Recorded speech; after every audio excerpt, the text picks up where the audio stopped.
The street had forgotten him. It didn't recognize the man who used to sweep its corners before sunrise, who used to carry plaster buckets up scaffold staircases when the skyline was nothing but rumor and dust. The street didn't remember the boy who slept in the back of a delivery truck just 4 blocks south, or the one who fixed wiring in dark basements just to buy rice and steel-cut oats for the week. But he remembered everything. He remembered the cracks in the sidewalk before they were covered by marble. He remembered the names of every bricklayer, electrician, glazier who built these towers. He remembered the sound of drilling before it was replaced by the hum of espresso machines behind cold glass. And most of all, he remembered the corner lot. The one no one wanted. It had been a trash lot then, boarded up, cursed by failed permits and unstable soil. Everyone walked past it. Developers called it a grave. Investors called it dead weight. He called it a start. Back then, his company wasn't even a company. It was a rented truck, some salvage tools, and 3 guys who believed that time and sweat could substitute capital. They poured the foundation themselves, signed every delivery by hand, slept inside the structure before the roof was installed. They built the first 4 floors without a single day off.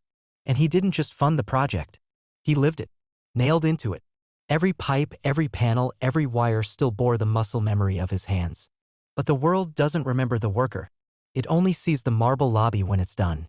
As the years passed, the building changed hands on paper, but never in reality.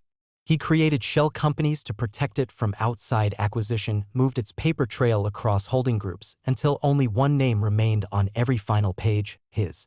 He didn't put it on the signage, didn't brand it, didn't brag, because his goal was never to be seen, only to build. But this morning was different. He had arrived not as a ghost, but as a presence.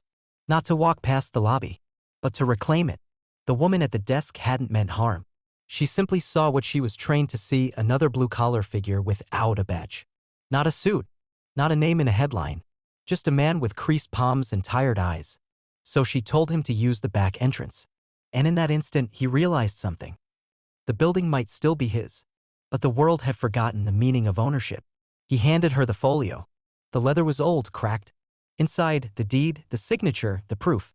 Notarized, indexed, final. She stared at it and then at him. And then silently pressed a button. The glass doors opened without resistance. He walked through them slowly, deliberately.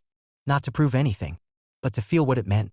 Because sometimes when you're told again and again that you can't be something, it's not enough to own the building. You have to walk through the front door and make them see your name carved into its bones.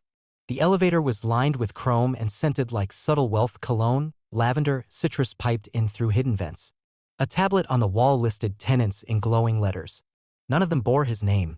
That was by design. He never wanted fame. He wanted foundation. But as he stood there in silence, watching the numbers light up in slow ascent, he realized how thoroughly invisibility had worked. Even his own building had learned to forget him. He reached the top floor. Penthouse suite. Panoramic glass on 3 sides, engineered wood floors imported from Europe, furniture curated by interior designers who specialized in understated excess. The tenant was already inside. A rising tech star. Fast-talking, always mic'd, surrounded by assistants who never looked up from their phones. He'd rented the space 6 months ago. In every interview, he praised his headquarters as if he'd designed it, as if the walls belonged to him. He'd never met the owner. Never asked. Never imagined someone without a press kit could be at the top of the food chain. Today, that illusion shattered. The door was already open. The man entered, walking past the assistant who blinked once and looked confused. Unsure whether to stop him. He didn't. The owner moved like he belonged because he did. The tech star turned at the sound of steps. Didn't recognize him. Didn't even greet him. He assumed he was maintenance, maybe a vendor. Gestured vaguely at the espresso machine and returned to his headset conversation. Then the man walked to the window, placed his palm on the glass, and looked down. 15 floors below, on the southeast corner, just beneath the steel beam that angled outward over the sidewalk, was an inscription. Barely visible. No one had noticed it before. 3 words. J. Alvarez Holdings. Etched in steel. Not branded. Not backlit. Just welded into permanence. The tech star paused his call. Asked, irritated, "Can I help you?" The man turned slowly, walked to the center of the room, set the deed on the glass table, and said nothing. Because some truths don't require announcement. Only clarity. The assistant read the name, looked again, then searched it online, then backpedaled from the room without speaking. The building's owner remained still. He didn't ask them to leave. He didn't threaten eviction. He simply stood there long enough for silence to settle. Long enough for the message to land. You don't have to shout when the walls already remember you. Later that day, the tech tenant packed his bags. There was no press release. No complaint. Just a quiet departure and a new listing marked owner occupied. Downstairs, the concierge greeted him differently. Not with confusion. With a nod. The staff realigned. The systems updated. The internal directory was corrected. And the top floor, once an echo chamber for inflated promises, became something else. He reclaimed it not as a throne but as a workshop. Removed the couch. Replaced it with a drafting table. Hung the original blueprints along the wall, coffee-stained, handwritten, sacred. He wasn't here to sit above the city. He was here to build again. Because owning the building wasn't the goal. It was the beginning. He opened the windows. All of them. The air that poured in wasn't clean, but it was real, thick with noise and traffic and distant shouting. The city didn't smell like money from 15 stories up. It smelled like concrete and exhaust and hustle. And that, to him, was perfect. He rolled up his sleeves and started working. The penthouse quickly lost its polish. The polished glass table was moved against the wall and covered in scuffs. The curated art was boxed and replaced with sketches, diagrams, and black and white photos of the building during construction. He brought up crates filled with bolts, broken concrete samples, worn gloves, and blue tape tools that hadn't seen daylight in years. It looked more like a site office than a suite. And that's exactly what he wanted. Because he wasn't returning to claim a throne. He was returning to restore a mission. It began with a single email. Sent to a dozen people. Old colleagues. Builders. Designers who'd walked away when their vision was replaced with profit margins. The subject line was simple. Still building. Most of them hadn't heard from him in years. Some thought he'd retired. One assumed he was dead. But all of them replied within the hour. The project was quiet at first. No investors. No launch deck. Just a redesign of the public atrium on the third floor. He tore out the boutique showroom and turned it into a free co-working space. No registration. No fees. Just desks, outlets, open Wi-Fi, and a shelf of beat-up books on architecture, engineering, and community planning. People didn't understand at first. The concierge was asked daily, "Is this a pop-up?" He only smiled and shook his head. "No. It's his." Word spread. Young architects began to visit, curious. A software engineer quit her corporate job after working 2 weeks in the space, inspired by the photographs taped to the walls. One night, an electrician who had installed the original breakers sat beside a teenager building his first prototype. They shared a soldering iron. They didn't need to share language. It wasn't a co-working space. It was a legacy being reopened. He began giving short talks in the mornings. No microphone. No chairs. Just a whiteboard and his voice.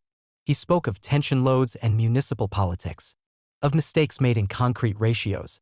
Of the time a single bolt delay nearly killed the building's original timeline and how they overcame it by borrowing parts from a streetlight project nearby. But more than anything, he spoke of honor in making. Honor in building things no one else sees. Honor in not being on the list. Someone asked him why he came back. He didn't answer with words. He handed them a rusted beam cap with the initials JA scratched into it. And pointed upward. The top floor became a magnet.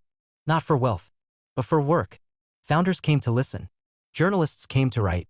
And the city began remembering that behind every tower was a name carved not in light, but in steel, and sweat, and story. The building began to change. Not because of a renovation. Because of attention. Where once there were only lobbies of glass and chrome, there was now warmth. People gathered in the corners, sketching, sharing, soldering. The top floor, once a view reserved for billionaires and brand deals, became a workshop. A school. A gathering ground. It was no longer a symbol of what one man owned.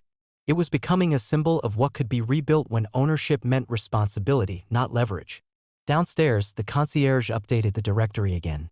This time, not with new company names, but with a single phrase at the top of the digital screen. Owned by a builder. People noticed. Not because it was loud, but because it was different. City officials came for a tour. At first, for press. But as they walked the atrium and saw former students teaching trade skills to teenagers, they lingered. He didn't pitch them anything. Didn't ask for grants or favors. Just handed them blueprints of a new initiative, a community apprenticeship space inside what used to be a luxury restaurant floor. They said it was impossible. He smiled. And started building anyway. He partnered with unions, not banks. With retired welders, not influencers. He installed tools instead of signage. And the building came alive. Not in valuation, but in purpose. Then the pressure began. From developers, investors, lawyers representing the former tenants who now realized what they had lost. They sent offers. Threats. Your presence diminishes the building's image. You're not qualified to lead modern innovation. You're wasting prime real estate. He read every letter. Shredded them. One sentence stayed with him. You may own the building, but you don't belong in it. That week, he welded a plaque to the inside of the freight elevator. Right where he used to eat lunch, sitting on a coil of wire 20 years ago. It read, "This space was built by hands, not headlines." And beneath it. And the hands are still here. He didn't raise a counter-campaign. Didn't reply to the press. But one night, he hosted an open exhibition. It wasn't flashy. Just stories. Hundreds of them. Projected on every wall in the atrium, voicemails, handwritten letters, digital voice notes played on loop. From workers. From builders. From anyone who'd ever been told they couldn't be the one in charge. It was titled, "You Can't Be the Owner." And it ended with the words, "But we are." He started arriving even earlier. Before the city blinked awake. Before the morning traffic and elevator dings. Before anyone else stepped foot in the building. It wasn't about ceremony. It was about remembering. Each morning, he walked the entire structure, 15 floors, one stair at a time. Touching every doorframe, every railing, every detail that had once passed through his hands. He stopped at the emergency stairwell where he used to hide and sketch on cigarette breaks. He stood by the column he helped pour by flashlight at 2 a.m. when the truck was late and the concrete was cooling too fast. No one saw these moments. They weren't performative. They were ritual. And in a world that rewarded speed, ritual was rebellion. Upstairs, the blueprints were piling up again. Not skyscrapers. Not luxury condos. Not market-tested monstrosities. But homes. Affordable, sustainable, unbranded. Designed not for vertical conquest, but for human need. He started reaching out to younger architects who'd walked away from the system, sick of being forced into building monuments to profit. They arrived quietly. Hungry. Tired of waiting for permission. He gave them his floor. Not as a favor. As inheritance. One night, someone broke in. Spray painted the back lobby wall. "This isn't your building." He left it there. Didn't wash it off. Didn't put up cameras. Instead, he taped a reply underneath. "It never was. It's yours now too." The next morning, there were flowers below the paint. Then sketches. Then folded letters. By the end of the week, the back lobby had become a wall of testimony, workers, immigrants, students, and single mothers all sharing what it meant to see their lives reflected in a building for once. Not in mirrors. In mission. The building started hosting nights. Open floor. No sign-up list. No entry fee. No curated exclusivity. Just a microphone and a room full of chairs. People came to speak. About failure. About second chances. About being told they weren't owners of buildings, of their lives, of anything. He never introduced himself. Never sat on stage. But everyone knew he was there. Because when someone spoke too softly, he moved a mic closer. When someone trembled, he steadied the chair. He was present. Not central. And that was the difference. Developers kept circling. Their offers went up. So did the threats. "You're devaluing the property," one broker said. "I'm restoring its value," he replied. Then turned and walked away. Because value to him was the blueprint no one else could see. And now? Now it was taking shape. Not in square footage. But in stories. Not in leases. But in legacy. Winter came. The wind curled around the building like it was trying to shake something loose. But it didn't shake him. He arrived like always. Before the sun. Coffee in one hand. Folder in the other. A folder thick with drawings, permits, and plans stamped but never started until now. Because this time, the building wouldn't expand upward. It would expand outward. He acquired the lot next door. Once reserved for another luxury project. He turned it into a courtyard. No marble. No glass. Just benches, trees, chalk for children, and a fire pit that warmed strangers without cost. On the opening day, there were no speeches. Just music from a saxophone no one hired. And people from blocks away watching as concrete turned into kindness. The city tried to catch up. Local leaders made appearances. They asked for partnerships. He gave them documents, handwritten, stamped by community co-ops and labor organizers. "Here's your buy-in," he said. "Serve them or don't step inside." The building became more than a structure. It became myth. Tourists came not to take selfies but to listen. Old workers gave tours for memory. Teenagers told stories like scripture. Everyone knew who built it even if they'd never met him. And eventually, people stopped calling it J. Alvarez's building. They started calling it ours. In his final month on the top floor, he did something quiet. He walked the building one last time, taped a small envelope to every wall that once broke beneath his hammer. Inside each envelope, a note. Just one sentence in his own handwriting. No signature. Built something worth being mistaken for. When he didn't show up one morning, no one panicked. The lights turned on as usual. The coffee brewed. The atrium filled. Someone else unlocked the door. Because legacy isn't a person. It's the space they leave behind and the silence that doesn't collapse without them. A bronze plaque was eventually placed near the freight elevator. It read, "You can't be the owner," they said. But his name was on the building. And now so is yours.